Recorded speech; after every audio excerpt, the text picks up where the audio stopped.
Bueno, vamos a continuar.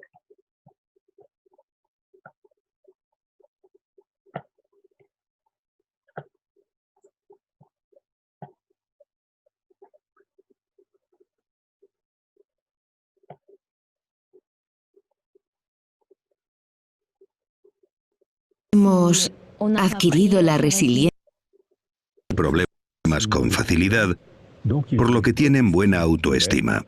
Por eso, a los 15 años, cuando hacen las evaluaciones escolares, las pruebas PISA determinadas por la UNESCO, los finlandeses son medalla de oro pese a que ralentizan todo lo posible el desarrollo de los niños. Pero ralentizándolos, les dan confianza y los niños con confianza aprenden a jugar a aprender. Se lo pasan bien aprendiendo. Recuperan el retraso en pocos años y a los 15 años son medalla de oro en las evaluaciones de la UNESCO.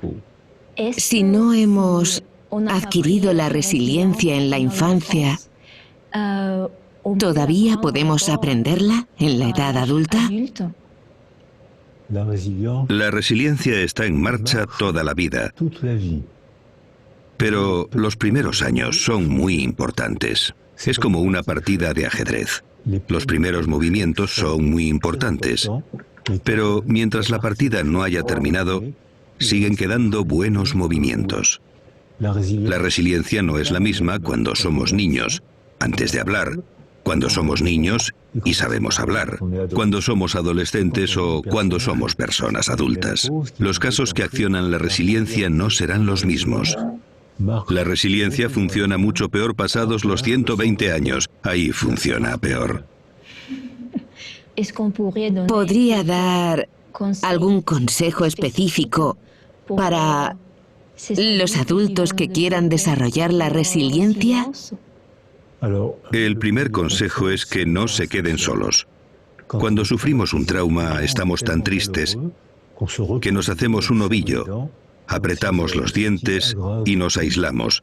Y esto solo agrava, ya que el recuerdo de la herida se refuerza más y más.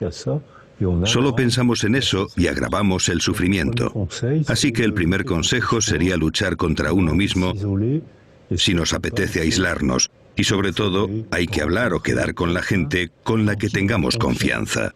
Puede ser la mujer, el marido, la madre, un amigo, un cura, un monitor de deporte, alguien con quien tengamos confianza. Y no tenemos por qué empezar a hablar de inmediato. Primero tenemos que sentirnos seguros, como los niños. Y luego, cuando nos sentimos seguros, podemos reflexionar y podemos empezar a hablar. Aunque no hayamos sufrido un trauma grave, hay cosas cotidianas que pueden influirnos. Un divorcio, un despido. ¿Cómo pueden superarse estas cosas? Es imposible hacer un baremo de traumas. Si alguien ha sido vulnerabilizado durante su desarrollo, todo puede convertirse en trauma. Todo puede ser herida. Una mudanza, una mala palabra, porque se le ha vulnerabilizado antes del suceso. Si antes del suceso ha sido reforzado durante el desarrollo, será muy difícil que se traumatice. Hay gente que atraviesa adversidades tremendas y sufren, pero no desarrollan trastorno por estrés postraumático. Y al contrario, hay gente que ha sido vulnerabilizada, debilitada durante su desarrollo por vivir en la precariedad social, por la violencia conyugal, por haber sufrido y no haberlo podido expresar, por haber ocultado el sufrimiento. En estos casos, cualquier suceso puede dañar muy profundamente. La diferencia entre el sufrimiento y el trauma es que ahora podemos ver el trauma mediante imágenes cerebrales. Podemos ver cómo funciona el cerebro. Durante un trauma el cerebro se apaga. No funciona o funciona mal. Mientras que en el sufrimiento el cerebro no se apaga. Estás afligido, ansioso, triste, enfadado, pero el cerebro funciona. Mientras que en un trauma se ralentiza, no funciona. Solo muestra colores apagados. azul, verde, gris.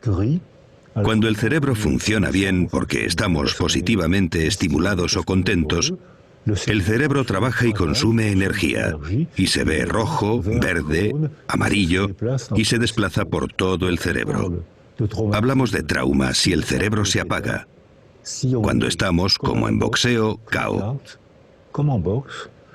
Sin embargo, hablamos de adversidad si sufrimos, pero el cerebro sigue funcionando bien. Y funciona bien si ha sido reforzado durante el desarrollo en la infancia temprana. Y al contrario, es frágil si hemos sido fragilizados durante la infancia temprana. No podemos señalar una causa-efecto. No podemos decir que un trauma causa mucho daño.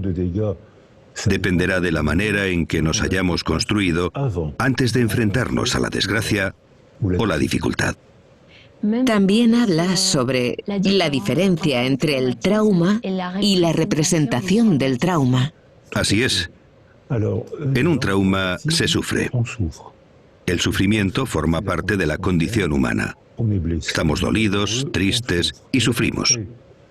Pero después, cuando representamos lo que nos ha pasado, si estamos bien rodeados, si tenemos apoyo y tenemos la posibilidad de reflexionar, de pensar, sufrimos en lo real, pero pronto dejamos de sufrir en la representación de lo real. Pero si nos quedamos solos, solo pensamos en la desgracia. ¿Por qué me ha hecho esto? ¿Por qué he respondido así? ¿Por qué no me defendí? ¿Por qué nadie me defendió? Así agravamos el sufrimiento y nos dirigimos de cabeza a la depresión. Así que depende del apoyo que recibimos después del trauma. Es un apoyo afectivo. No tiene por qué ser un psicólogo. Puede ser un amigo, un cura, el marido, la mujer, alguien en quien confiemos. Pero necesitamos tener apoyo y para eso no debemos quedarnos solos. Hemos hablado de resiliencia. Su historia personal es una inspiración para nosotros, porque a pesar de una situación difícil, lo ha superado todo.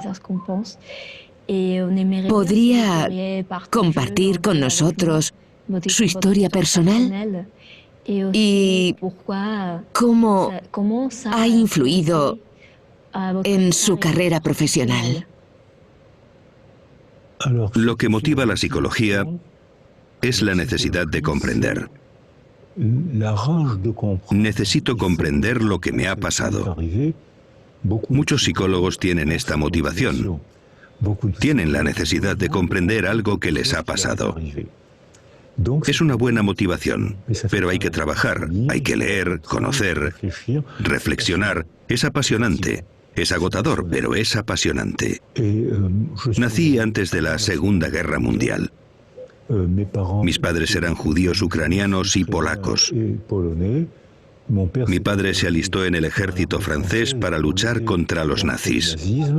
Resultó herido y fue arrestado en la cama del hospital por la policía del país por el que luchaba y desapareció en Auschwitz.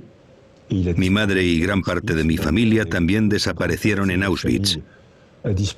Yo fui detenido por la Gestapo, la policía francesa asociada al ejército alemán, cuando tenía 6 años y medio. Conseguí escaparme de unas condiciones surrealistas.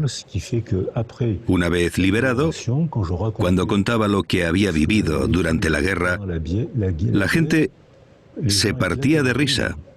Lo has oído bien, la gente se reía porque les parecía increíble. Y es que lo era. ¿Se partían de risa? Sí. La gente creía que me inventaba las historias. Creían que eran cosas que me había inventado. Luego, en 1982 u 83, escribí mi primer libro. Me invitaron a la televisión francesa en Burdeos, donde me habían arrestado, y alguien llamó por teléfono a un periodista y dijo: ¿ese no es el pequeño Boris al que ayudé a escapar? Y dejó su número de teléfono y su dirección. Llamé a un taxi y fui a ver a esta mujer, que era enfermera de la Cruz Roja. Yo tenía 6 años cuando me escapé. No podía irme muy lejos.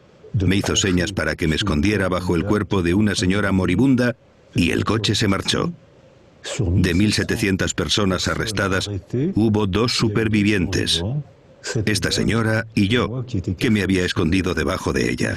Me reencontré gracias a la televisión de Burdeos con todos los testigos de mi fuga. Ahora tengo relación de amistad con ellos y con sus hijos y les contamos esta historia sonriendo. Porque algo que fue una tragedia durante y después de la guerra, con el paso del tiempo y después de haber trabajado, de haber hecho por comprender por qué los hombres de un país culto, porque Alemania era el país más culto de Occidente en los años 30, país de científicos, músicos. Había un jazz en Alemania muy alegre, precioso. Era el país más culto de Occidente.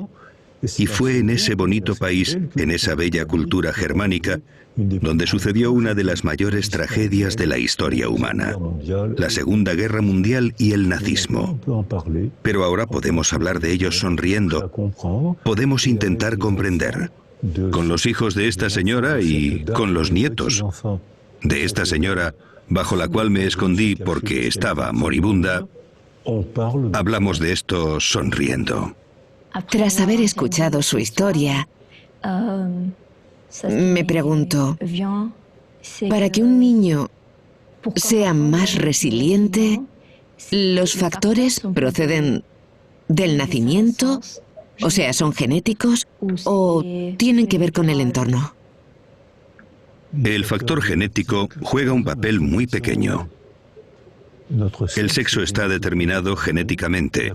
El color de los ojos, el color del pelo. Hay 7.000 enfermedades genéticas. Todo esto no dice prácticamente nada de la condición humana. No he hablado del desarrollo del bebé en el interior de la madre las últimas semanas de embarazo. Ahora sabemos que hay una comunicación intensa entre la madre y el bebé. No he hablado del entorno seguro. No he hablado del colegio, no he hablado de la cultura. El factor genético existe, pero no dice casi nada de la condición humana. Así que sí, la genética afecta, pero muy, muy poco.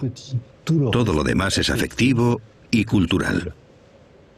¿Vivir un trauma o vivir una situación de aislamiento afectivo, de carencia, puede afectar al desarrollo neurológico de un niño? Esta cuestión es importante. Sabemos desde la Segunda Guerra Mundial que los niños, los ingleses que estuvieron bajo el bombardeo del ejército nazi, quedaron muy traumatizados. Vieron morir a sus padres y ellos quedaron enterrados entre los escombros. Fueron acogidos por Anna Freud, la hija de Sigmund Freud. Estaban acogidos en Hampstead, un barrio de Londres. Todos estos niños tenían un retraso en el desarrollo y no se sabía explicar. Ahora sí que sabemos, gracias a la psicología y la neuroimagen. Se pueden hacer pruebas de desarrollo y ver que esos niños tienen un retraso.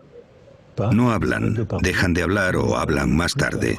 La emoción les impide hablar.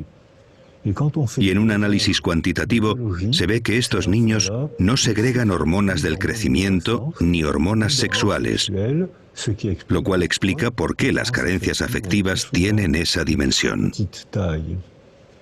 Ahora con las imágenes cerebrales vemos que cuando el niño está afectivamente aislado, presenta una atrofia de los lóbulos prefrontales y de los circuitos de la memoria y las emociones. Y por contra presentan una hipertrofia de una serie de neuronas que tratan las emociones insoportables. Esto hace que los niños que han estado aislados o privados de afecto en la edad temprana, más adelante y durante toda la vida, si los dejan solos, interpretan toda información como una agresión. Tienen miedo de todo. Se sienten agredidos por todo. No hay que mirar en el contexto, sino en la infancia temprana, cuando fueron privados de afecto. Se tienen que tomar decisiones políticas. Las mujeres embarazadas tienen que estar tranquilas.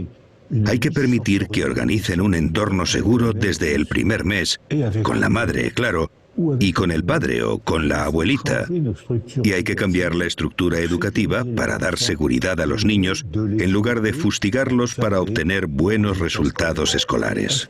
A partir de entonces, habrá cada vez más niños resilientes. No se acabarán las adversidades de la vida, pero podrán afrontarlas mejor y no serán prisioneros de la desgracia.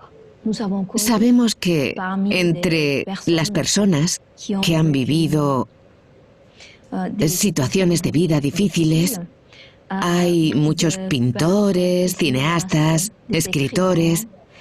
¿Tiene el cerebro alguna manera de superar o de defenderse cuando vivimos situaciones difíciles? La vida es apasionante y difícil. Suprimir la tragedia de la condición humana. Si cerramos las bibliotecas, suprimimos el cine, acabamos con el teatro, todas las producciones artísticas están hechas para superar la tragedia. Las películas cuentan tragedias, cuentan historias emotivas de gente, de niños que consiguen superar la tragedia. Y para nosotros son maneras de comprender, pero para los dañados, los traumatizados, es también una forma de pedirle al artista que sea su portavoz. Si me ha pasado algo que no tengo fuerza o valor para contar, porque si cuento lo que me ha pasado, para mí será duro y para ti difícil de escuchar, y vas a querer que me calle. Eso es lo que pasó después de la guerra, la negación cultural francesa, y en España puede que también hubiera, igual que en Alemania, y en todos los países que han vivido tragedias en la historia. La negación es protectora porque nos permite evitar afrontar el problema. Pero esta negación que protege obstaculiza la resiliencia, porque no afrontamos el problema. Sin embargo, cuando damos la palabra a los artistas, a los poetas, los cantantes, escritores, cineastas, ahí las emociones están controladas, porque podemos hacer del actor. El actor se convierte en nuestro portavoz, y él dirá lo que yo no tengo fuerza para decir. El desvío, el alejamiento de la emoción, el control de la emoción, la representación de la tragedia de manera soportable, ya sea con una película, una novela. Así los demás pueden intentar entender sin angustiarse ni sentirse incómodos por la tragedia. Si yo te cuento la tragedia que me ha ocurrido, vas a querer que me calle porque te incomodará. Y me dirás, bueno, ya pasó. Pero no, no ha pasado. Está grabado en mi memoria. Puedo callarme. Si me pides que me calle, yo me callo. Pero no ha pasado. Al revés, si me callo, le daré vueltas y lo reforzaré. Si te digo, yo no tengo fuerzas para decirlo, pero ve al cine a ver tal película que cuenta una historia de una violación. Cuenta cómo consigue una mujer forcejear, defenderse, volver a la vida. Ve al cine a ver la historia de un exilio, para ver cómo se han adaptado a una nueva cultura, que no siempre fueron bien recibidos. Llorarás, te emocionarás y comprenderás. Y a partir de ahí, nos entenderemos mejor y podremos hablar gracias a los artistas. El arte juega un papel muy importante en el proceso de resiliencia. Además, todos los niños se benefician de esto, estén o no traumatizados. Se benefician de la función artística y debemos informarles, debemos entrenarles para convertirse en pequeños artistas. Porque como la madre está siempre ahí, el niño no necesita nada. Es ella quien lo recibe todo en lugar del niño. Pero cuando la madre se va a trabajar o a ocuparse de ella misma, hacer la compra, el niño está solo.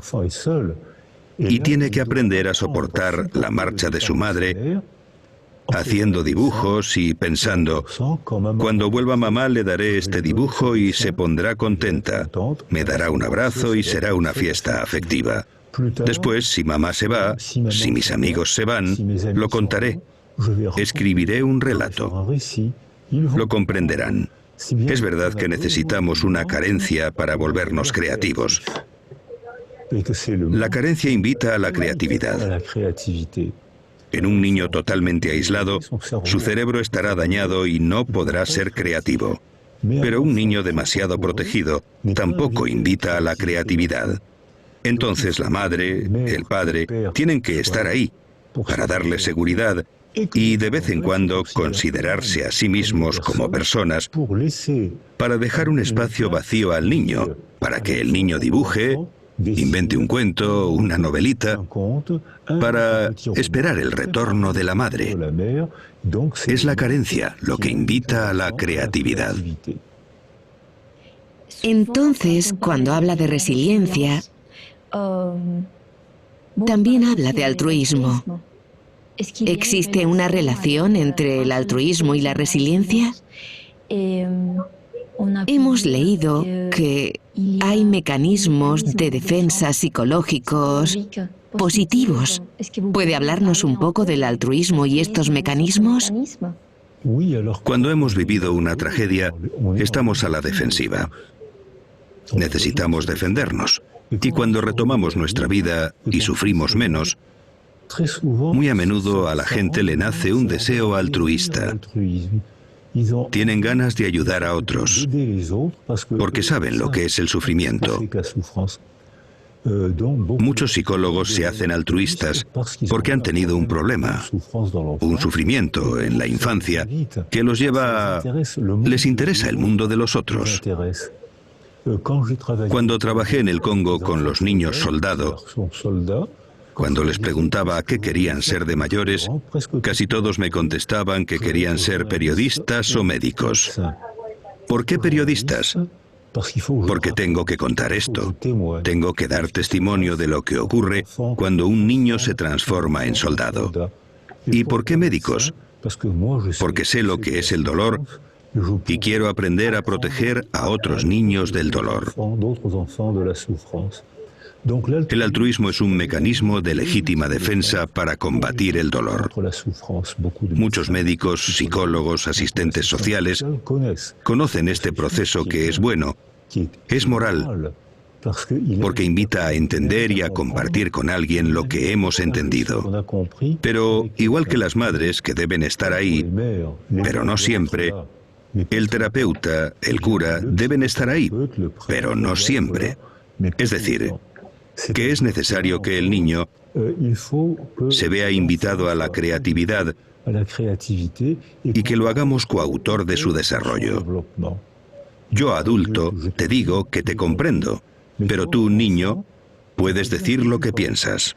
Y así el niño traumatizado o el adulto herido contribuye a la reconstrucción resiliente. Pero hay que tener cuidado con este mecanismo. Hicimos una encuesta en Tolón, donde yo vivo, en la que contrastamos que el 50% de los enfermeros y el 50% de los psicólogos tienen depresión por agotamiento profesional. Porque cuando te centras demasiado en el otro, acabas por descuidarte tú. Por eso a mis estudiantes les digo, ¿queréis ser médicos y psicólogos? ¡Bravo! Pero, ¿qué más vais a hacer? ¿Cómo que qué más? Preguntan. Claro, si eres psicólogo, apúntate a un coro y aprende a cantar o a un equipo de fútbol. Haz algo más para preservarte tú, porque tú eres una persona también. No debes sacrificarte por otro. Ayudas a los demás porque es tu vocación, es tu formación, y está muy bien que ayudes a otros. Pero tú también eres una persona, y si te despersonalizas caerás en depresión y no les serás útil a los demás. Cuando habla de altruismo, entiendo que habla también de empatía. ¿Hay diferencia entre el altruismo y la empatía? Efectivamente, la empatía es la capacidad de descentralizarse uno mismo para representar el mundo de otro. Los niños privados de afecto y los niños aislados sensorialmente, si no tienen a nadie, no pueden aprender empatía.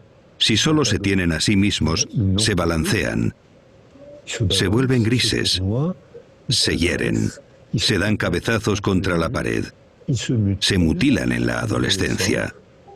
Si no hay alteridad, uno mismo es su única alteridad.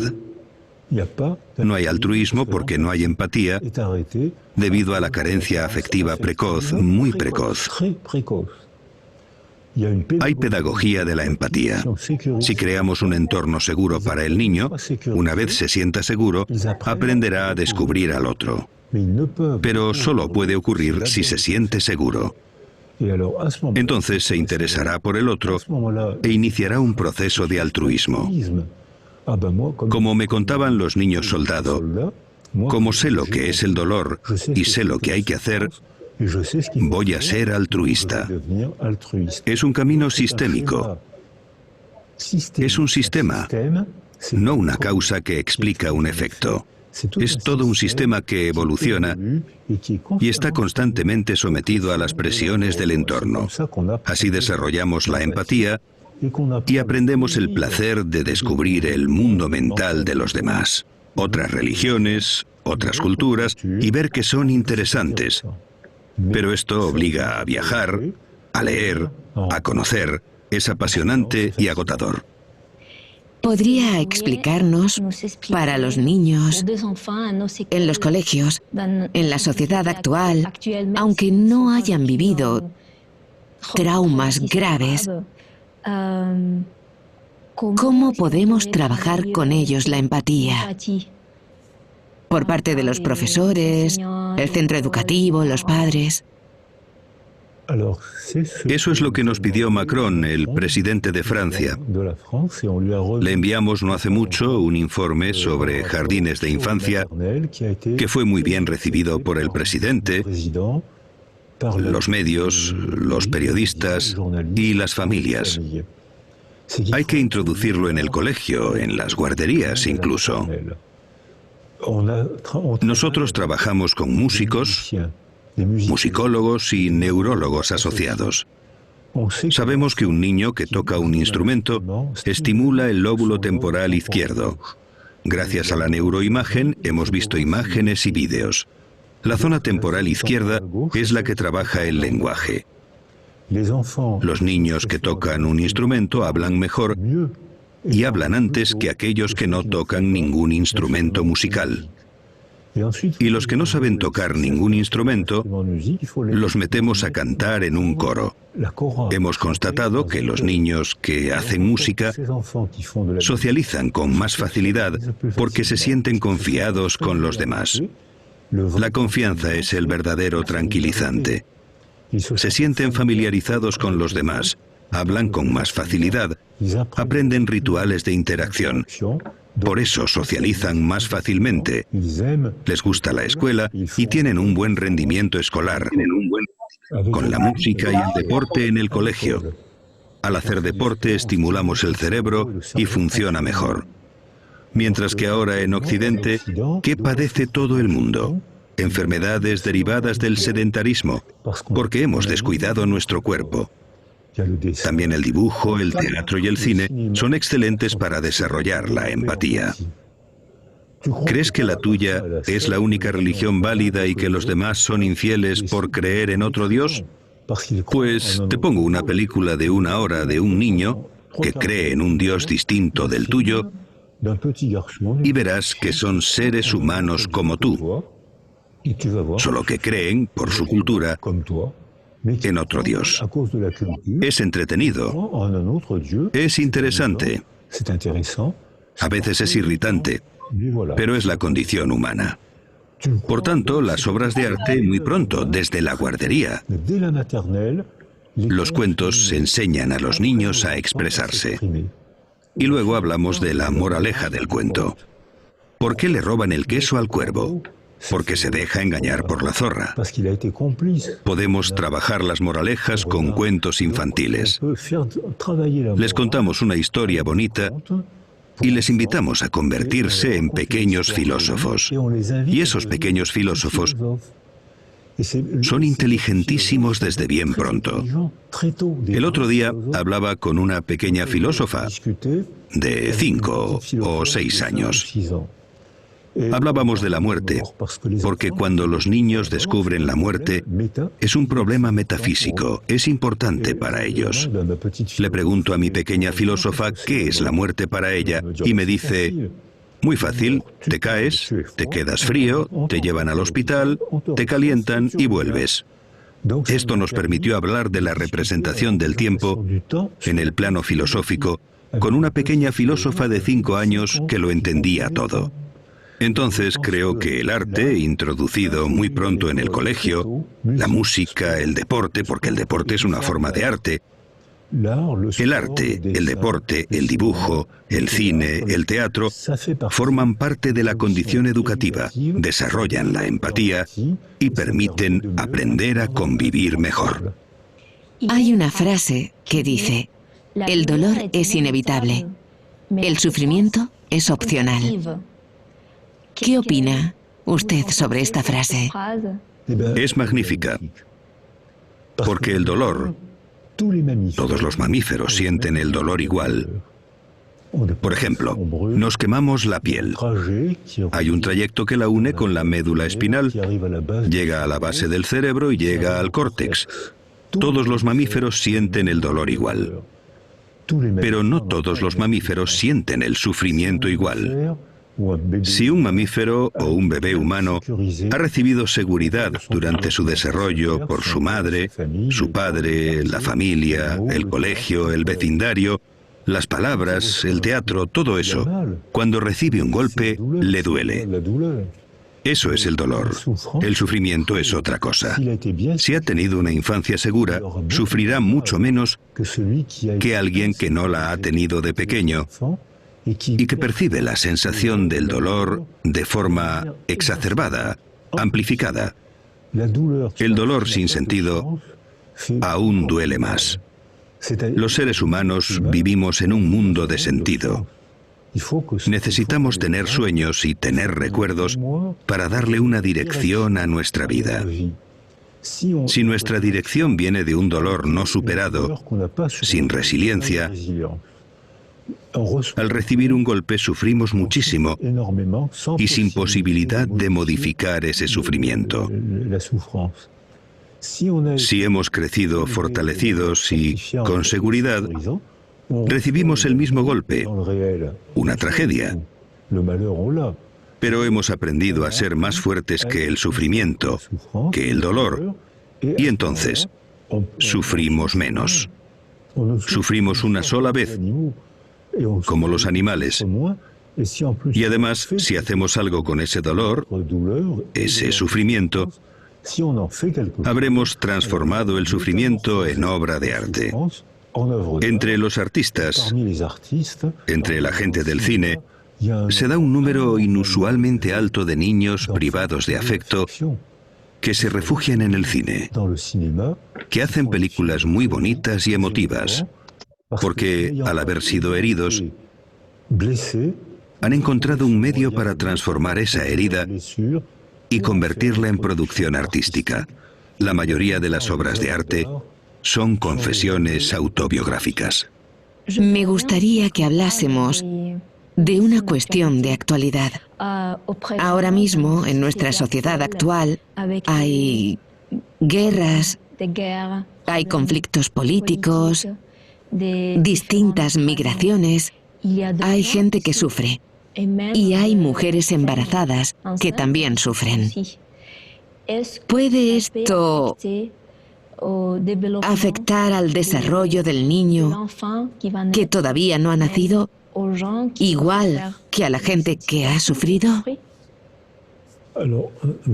Esta es una pregunta muy científica que se investiga desde hace 10 o 15 años.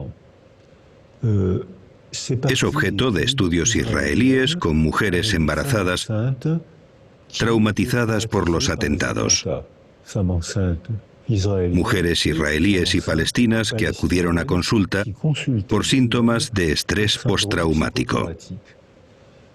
Estas mujeres, 170 mujeres embarazadas, trajeron al mundo a 170 bebés y todos presentaban ya una alteración cerebral.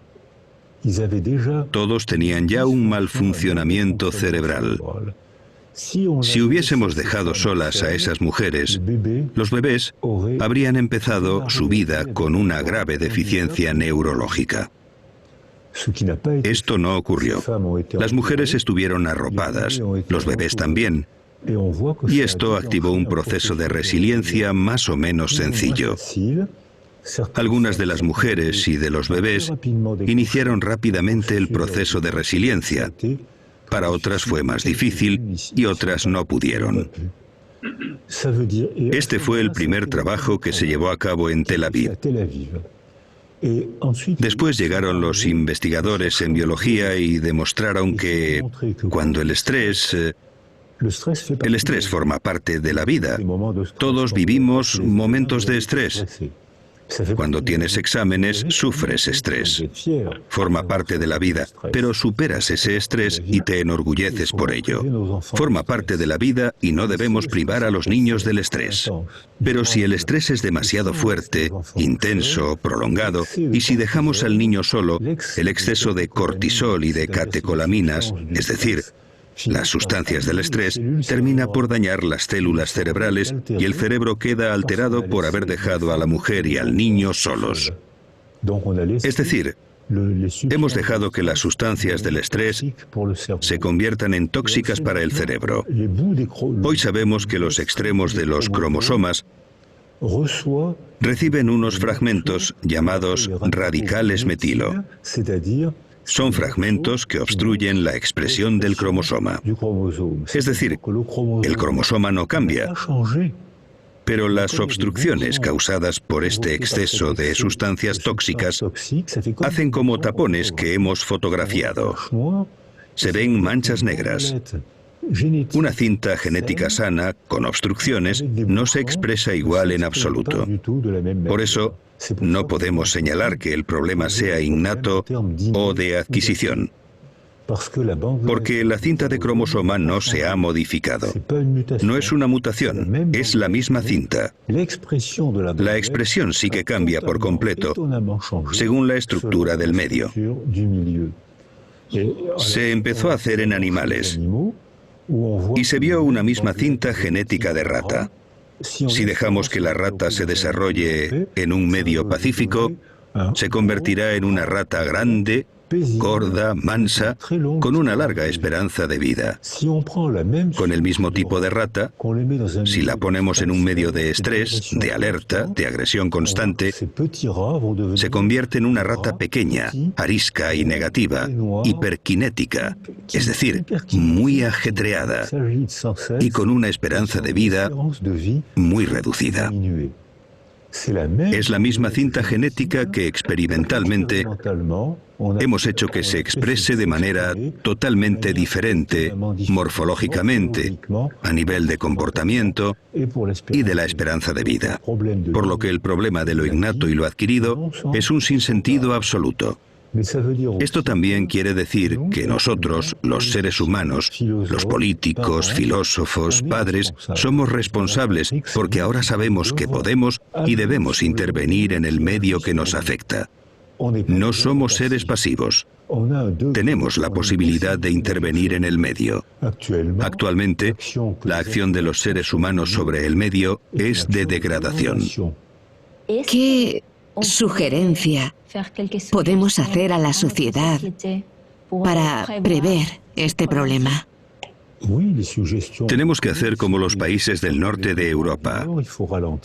Ralentizar, desarrollar las actividades deportivas y artísticas para reforzar los vínculos que desarrollan la familiaridad. Y hay que hacer frente a las adversidades reales.